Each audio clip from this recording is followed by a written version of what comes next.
Today in GameGuru Max, we're going to be setting up an assassination system similar to what you see in the Hitman games. Now firstly, how does the Hitman system work? Well, you are assigned a couple of different targets that you have to take out. Upon taking out all of your targets, you will then be given the objective of escaping. Multiple escape points will appear throughout the map, and all you have to do is make your way over to one, and then either you will need to press G, or you'll leave the map automatically. Now, to recreate this inside of GameGuru Max, you're going to need a few things. Firstly, you're going to need the thing that signifies where you are escaping. In this case, it is the helicopter. Then you're going to need a trigger zone that has the wind zone behavior attached to it. And both the vehicle, as well as the trigger zone, need to have spawn at start turned off. Then you're going to need whatever is going to be managing the target system. It's going to have to be set to always active, is immobile, and show at start of level. Now, if you only have one target, it's actually quite easy to set up. All you need is the NPC monitor script, then copy and paste the target NPC's name, leave it at event triggers, set the action delay to 0, and then leave all the rest.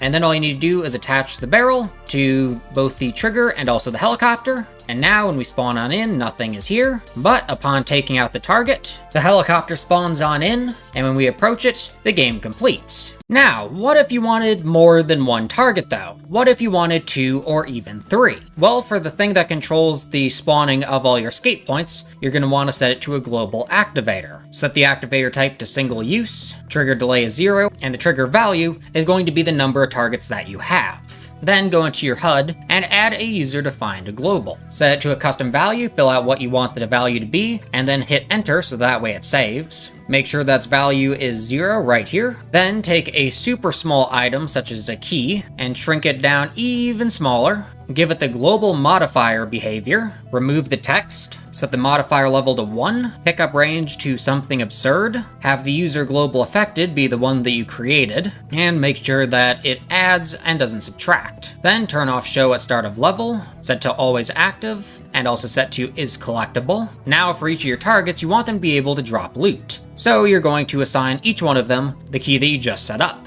And then back to whatever is controlling the system, set the user global to targets, and then also set the activation style to always on.